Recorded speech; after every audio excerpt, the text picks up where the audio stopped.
প্রিয় শিক্ষার্থী বন্ধুরা, লক্ষ্য করো, এখন আমরা যে অঙ্কটা করব সেখানে চিত্র দেওয়া আছে এবং এখানে কিছু ডাটা দেওয়া আছে। প্রশ্নে বলা আছে 100 কেজি ওজন বিশিষ্ট 15 সেন্টিমিটার একটি বৃত্তাকার রোলার 30 সেন্টিমিটার রশির সাহায্যে খাড়া দেওয়ালের সাথে ঝোলানো আছে।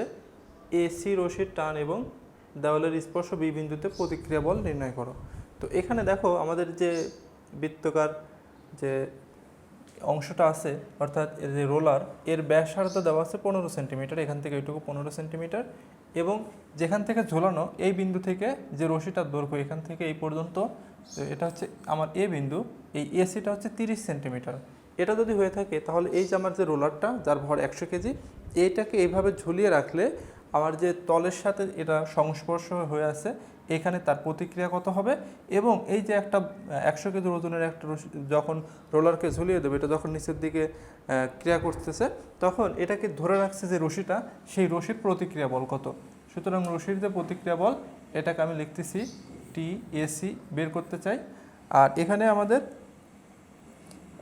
যে প্রতিক্রিয়া বলটা তৈরি হচ্ছে, প্রতিক্রিয়াটা দিবে বি বিন্দু থেকে এই বরাবর ভরকেন্দ্র বরাবর,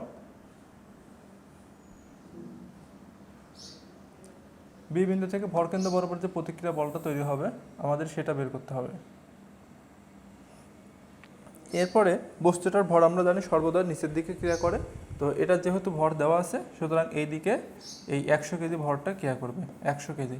এখন যদি এটাকে আমি একটু ফ্রি বডি ডায়াগ্রামে নিয়ে আসি, ফ্রি বডি ডায়াগ্রামে নিয়ে আসলে কী কী আসছে, এর ওয়েটটা নিচের দিকে আনুভূমিকভাবে বাম দিকে চলে আসছে, এটা আমার রিয়াকশন ফোর্স বি, এবং এদিকে একটা টেনশন ফোর্স আছে টি এসি, যেটা বের করতে হবে। অর্থাৎ এটা সিম্পলি ফ্রি বডি ডায়াগ্রামটা হবে এরকম, সরাসরি নিচের দিকে কাজ করতেছে 100 কেজি, এদিকে কাজ করবে 100 কেজি, এদিকে কাজ করতেছে রিয়াকশন বি, এবং উলম্বের সাথে এখানে দেখো একটা সম্পর্ক দেওয়া আছে, এটুকু 15 সেন্টিমিটার, এটুকু 30 সেন্টিমিটার, এই কোণটা আমাকে বের করে নিতে হবে। এখান থেকে একটা অ্যাঙ্গেলে এদিকে ক্রিয়া করতেছে, এটা হচ্ছে টিএসি।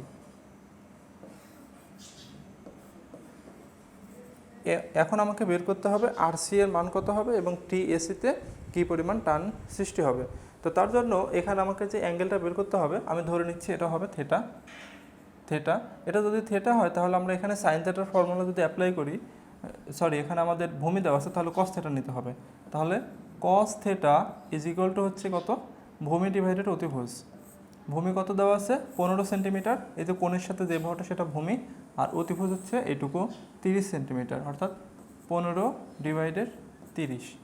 এখান থেকে theta equal to cos inverse 15 divided 30, calculation করলে হবে cos inverse half, cos 60 degree এর মান আমরা জানি হাফ, সুতরাং থেটা ইজ ইকুয়াল টু হবে 60 ডিগ্রি। তাহলে এখান থেকে আমি থেটার মান পেয়ে যাচ্ছি, আমার এই অ্যাঙ্গেলটা পেয়ে গেলাম, এই অ্যাঙ্গেলটা হবে 60 ডিগ্রি।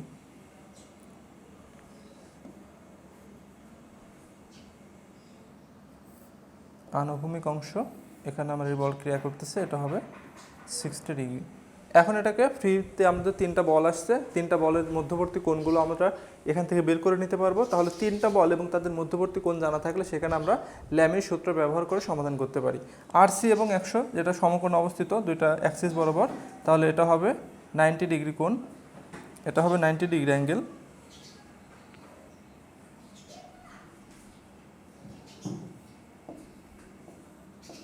এরপর এটা হচ্ছে 60 ডিগ্রি, তার সাথে এই সমকোণ, তাহলে এই টিএসি এবং 100 তার মধ্যবর্তী কোণ হবে কত, 60 প্লাস 90 150।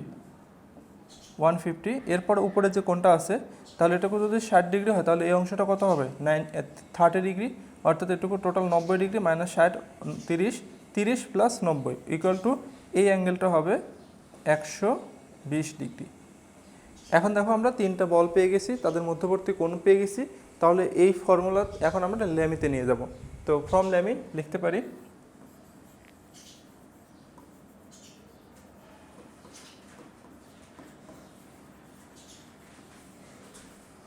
এখান থেকে আমরা লিখতে পারি প্রথমে আরসি আছে আমাদের, আরসি ডিভাইডেড তার বিপরীত দুই বাহুর মধ্যবর্তী কোণ কত, টিএসি এবং 100-র মধ্যবর্তী কোণ 150, সুতরাং আরসি ডিভাইডেড লিখবো আমি সাইন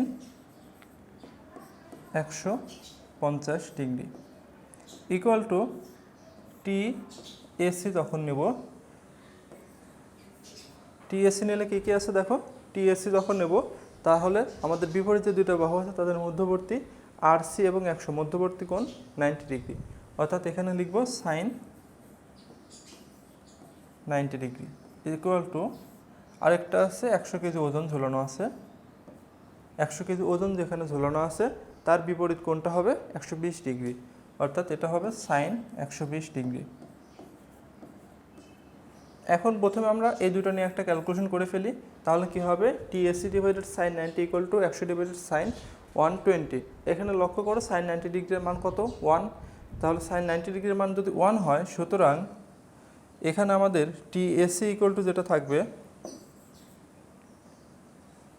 টিএসসি ইকুয়াল টু শুধুমাত্র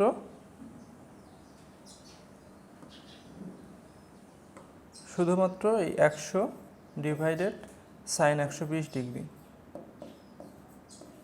এটা ক্যালকুলেশন করে ফেলো ক্যালকুলেটরে, এটা ক্যালকুলেশন করলে আসবে 100 ভাগ সাইন 120 ইকুয়াল টু 115.47 ইউনিট ছিল কেজিতে, সুতরাং টিএসসিতে এত কেজি টান বল সৃষ্টি হবে।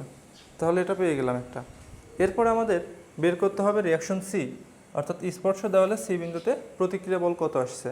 তাহলে আমাদের যে স্পর্শ দেওয়াল এখান থেকে যে আর বিটা দেওয়া আছে, তাহলে আচ্ছা এটা আর বি হবে, আসলে বি থেকে আসছে সুতরাং এটাকে বি লিখতে হবে।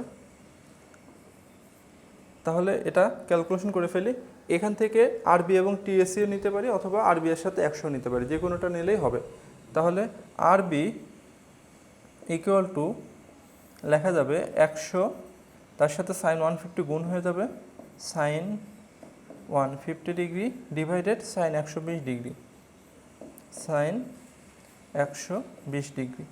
এটা ক্যালকুলেটরে করলে সাইন 150 সাইন 150 ভাগ সাইন 120 ডিগ্রি ইকুয়াল টু এটা হবে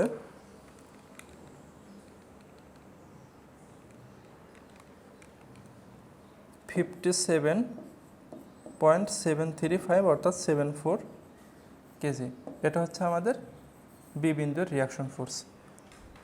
তো এখান থেকে আমরা পেয়ে যাচ্ছি প্রথমে টিএসসি ফোর্স, এরপরে পাচ্ছি সেখান থেকে আরেকবার ল্যামের থেকে ক্যালকুলেশন নিয়ে আসতে পাচ্ছি 57.74 কেজি।